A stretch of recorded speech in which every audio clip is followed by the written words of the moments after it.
So, any initial question or comment? I think in the beginning could be sort of specific questions for both Rocky or for me, or if you want general questions or sort of translationals if you want, or Diego?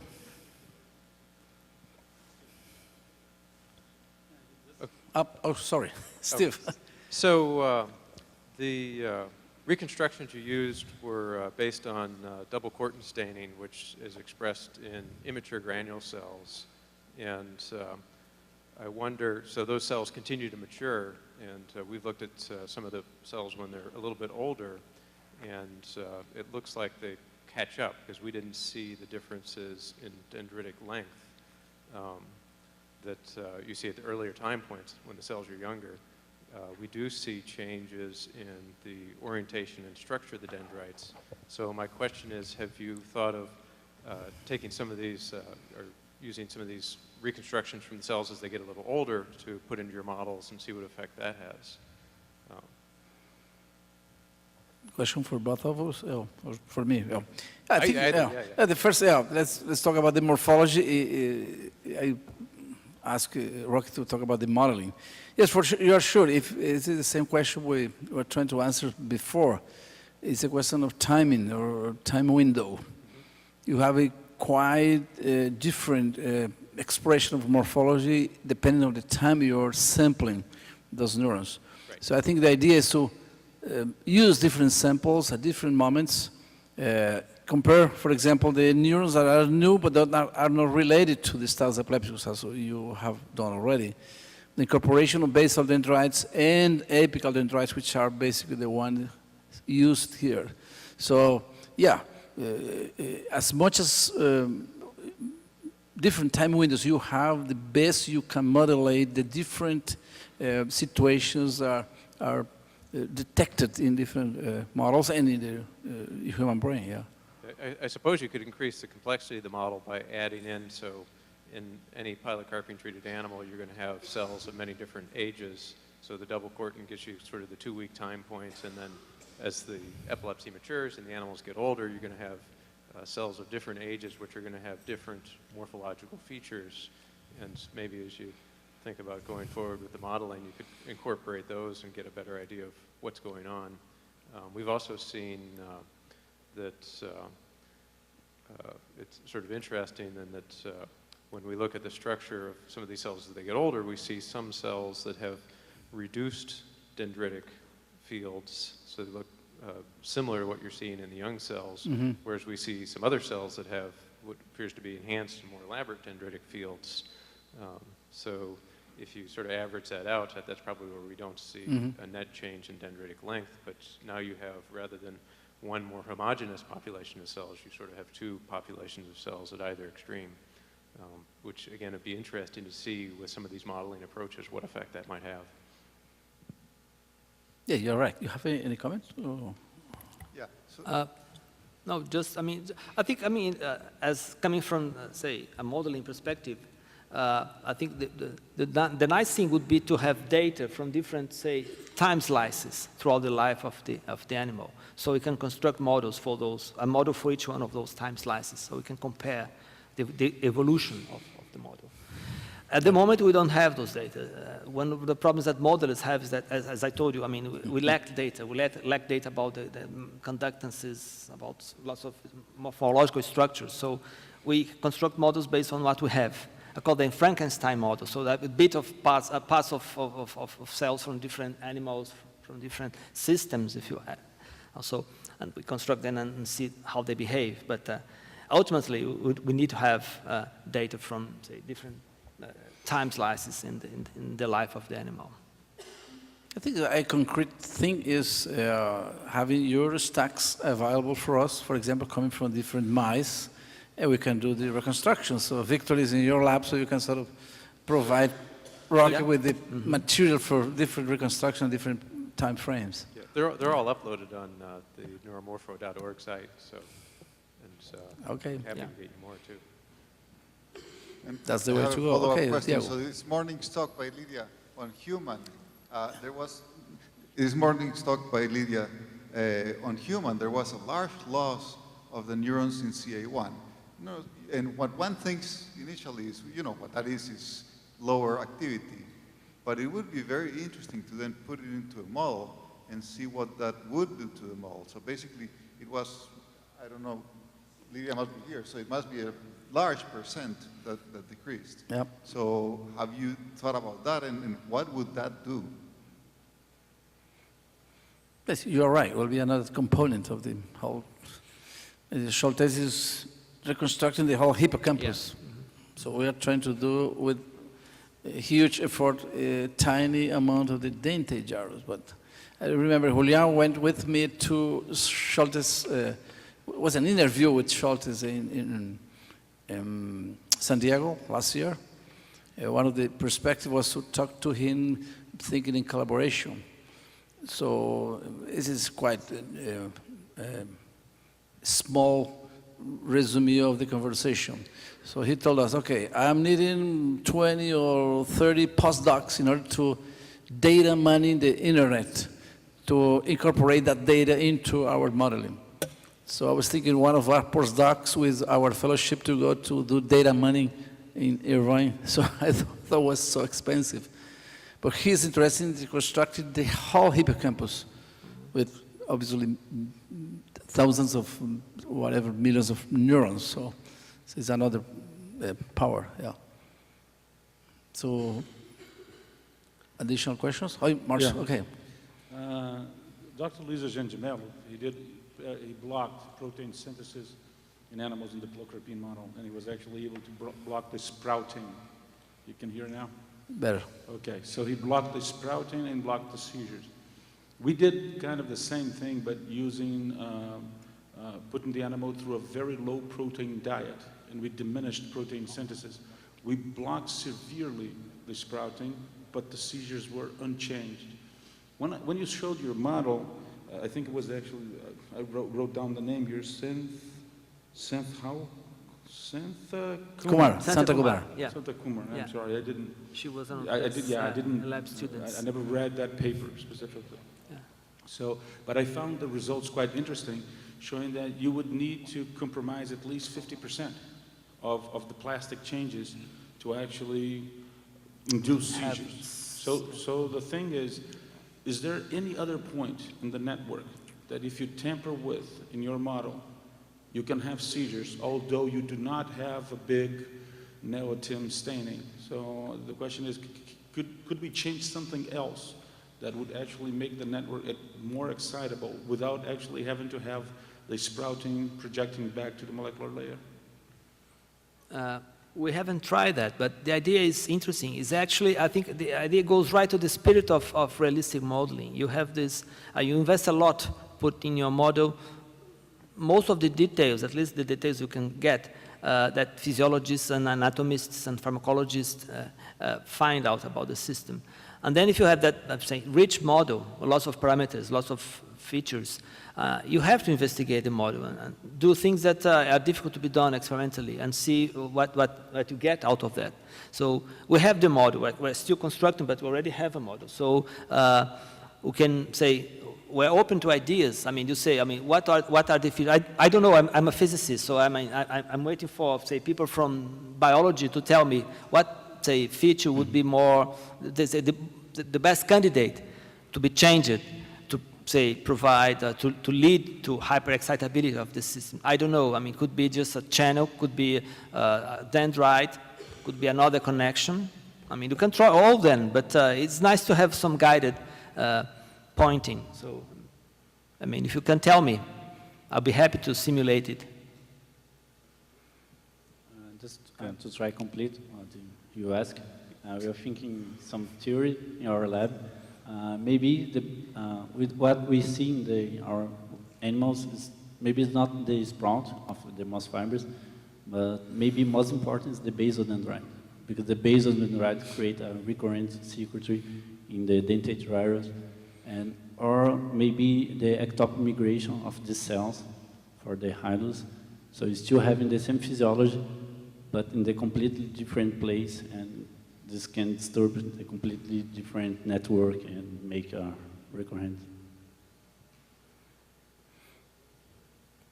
So Ivan Solz has looked at the basal dendrites and found that you could destabilize the model Steve. with the... Sorry. Can hear There we you. go. Okay. So No. Ivan Solz has found that if you added about 5% of the granule cells with basal dendrites, you could also get this heightened network activity. So there's probably many ways to destabilize the circuit potentially. Can I say something? Like, Yeah, yes, there is. Yeah. just, to I call will first. ask a question to Roque, but Yeah. first I have to comment on Steve's question. Okay, go ahead. So Steve, number one, the control and pilo cells, they have total dendritic length the same.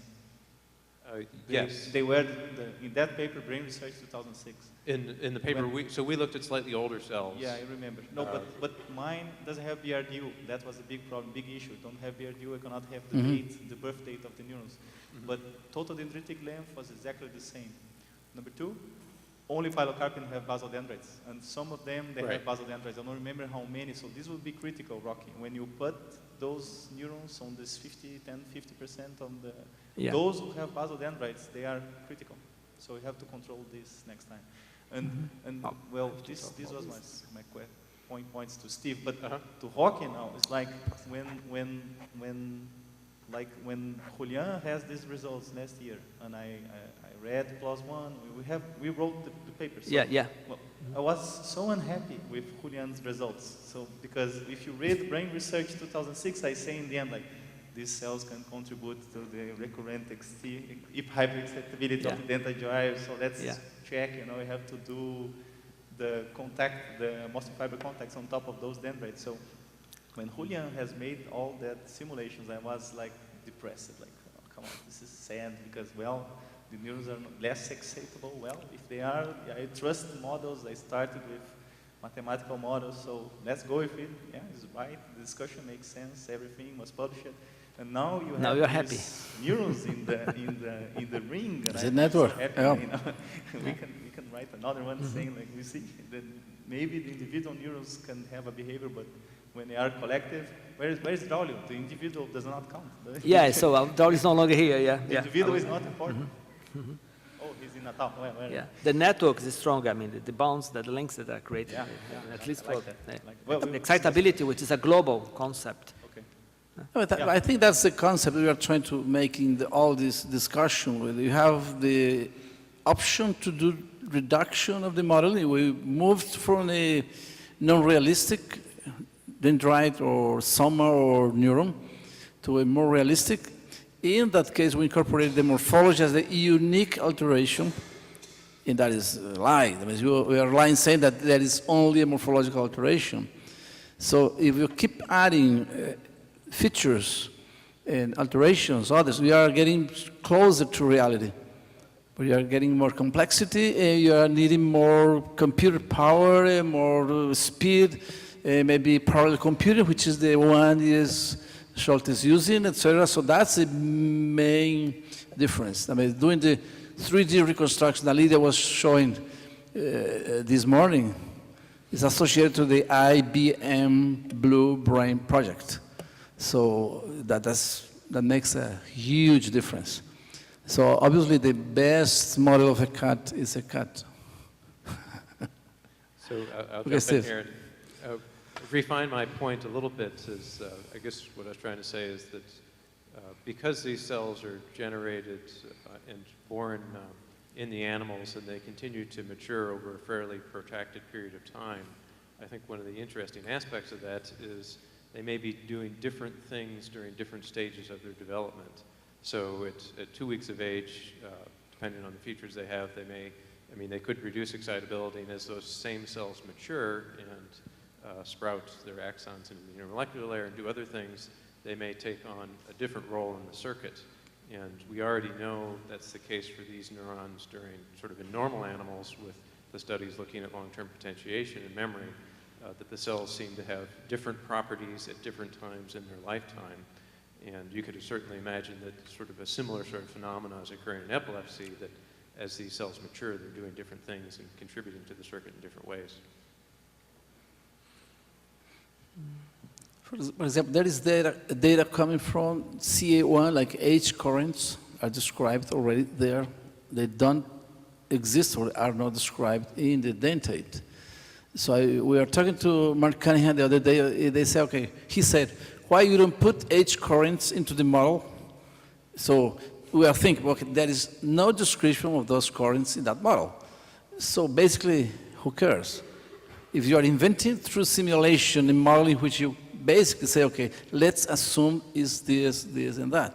So what if we put in there H currents and you move in the opposite way the outcome of the network? So I think basically that is what computational neuroscience helps us in terms of simulating things that are probably not real, but they help us to think in things that are currently happening in our brains, in animal brains, in modeling, and from there you have the loop, the closing loop, which is, I think, what the final thing of the modeling. But you need to talk with the people from physics. Sometimes it's nice to have somebody from computational science not knowing biology because they have no bias onto the outcome. Obviously, there is some point where you need to have knowledge of biology in order to predict things and to feed with information and data the people from computational science. And having all together as a team, we have more efficient way of doing things. Maybe because of the time, if you want, talking about efficiency, just to recall Draulio's presentation on, for example, small world networks for the biology people, for the evolutionary people. I think it was kind of nice to discover over time that our brain, societies, and everything efficiently works as a small world network. This is a demonstration. It's nothing like I like or not. Simply it's a demonstration.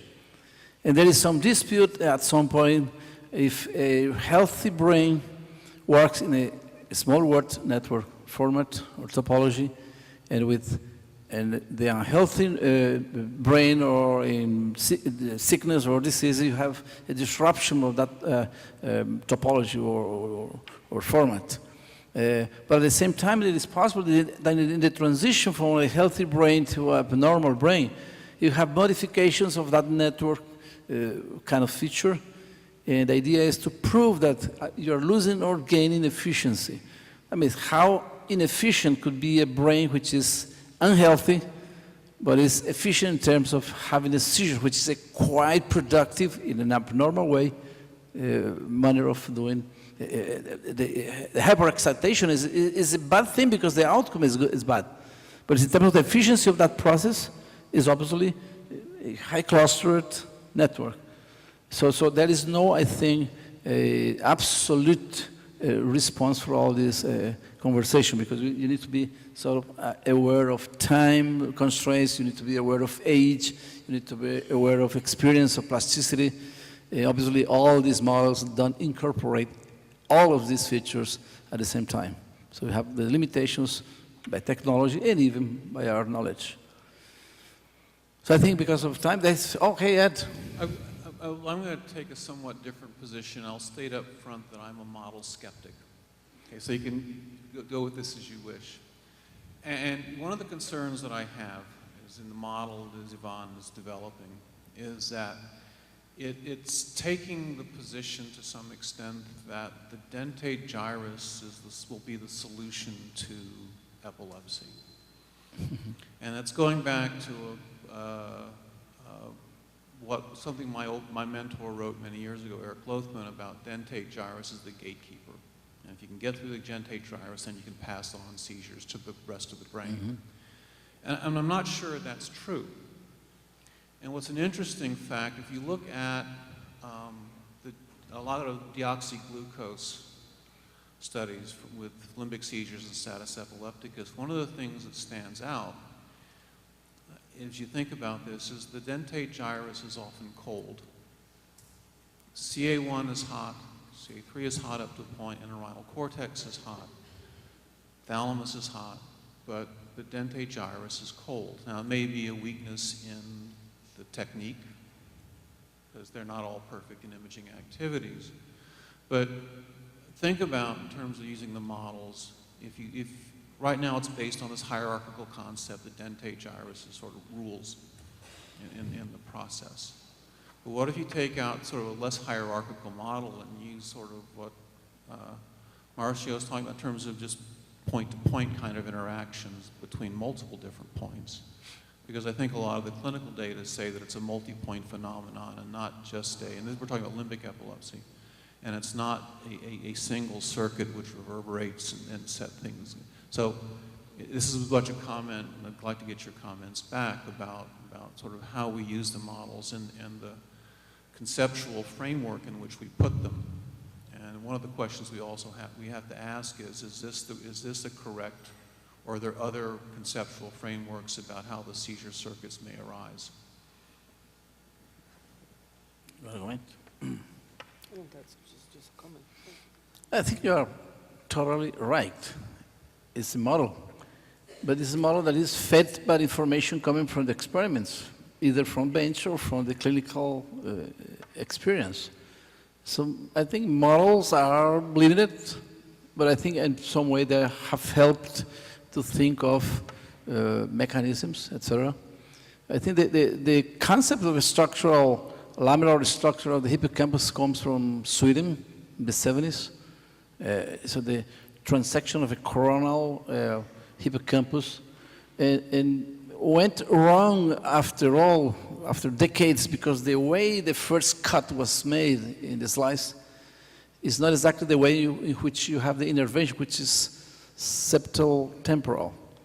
So the lamellar hypothesis of the hippocampal distribution of connections came from, say, a wrong description in the beginning, the 70s.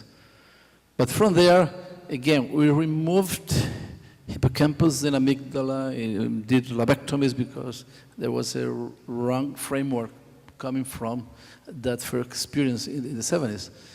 But that model was changed later on when it was discovered that you have a temporal, septal temporal innervation of the hippocampus. So I think having corrections, distinctions, restrictions, I think that the science is moving on and we are incorporating new data, new technologies. Yes, I don't think the dentate is the center of the universe, as is not the thalamus or either whatever other area, or the NTS for cardiovascular respiratory control. So you are in the time of having this conversation so wide in order to recognize that everything is limited in terms of knowledge and the application of the transference of this information for example, curing or having treatments. So I think it's an open question, yes. But in clinical settings, for example, the cortical functions are so in top that anything behind or below the cortical areas is not that important. However, now we are recognizing that the brainstem in some other areas are so important, even for the expression of the so-called cortical epilepsies. If you look back, Penfield, Jasper, and some others, when they were talking about the centroencephalic seizures, etc., they were talking exactly about that thing. And we moved to a cortical-dependent theory of epilepsy, which would be an anthropocentric view of epilepsy. But looking from the point of view of biology, we are animals as much others are. So I remember because a month ago we were in São Paulo listening to Antonio Damasio presentation of cognition, emotions, and feelings, in the description of the dependency of the brainstem and the insula in that connection between those so-called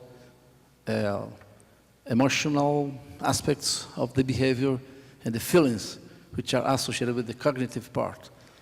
So that transition from one to the other is obviously a question of evolutionary control, dependency, age, and in which position in the dendritic,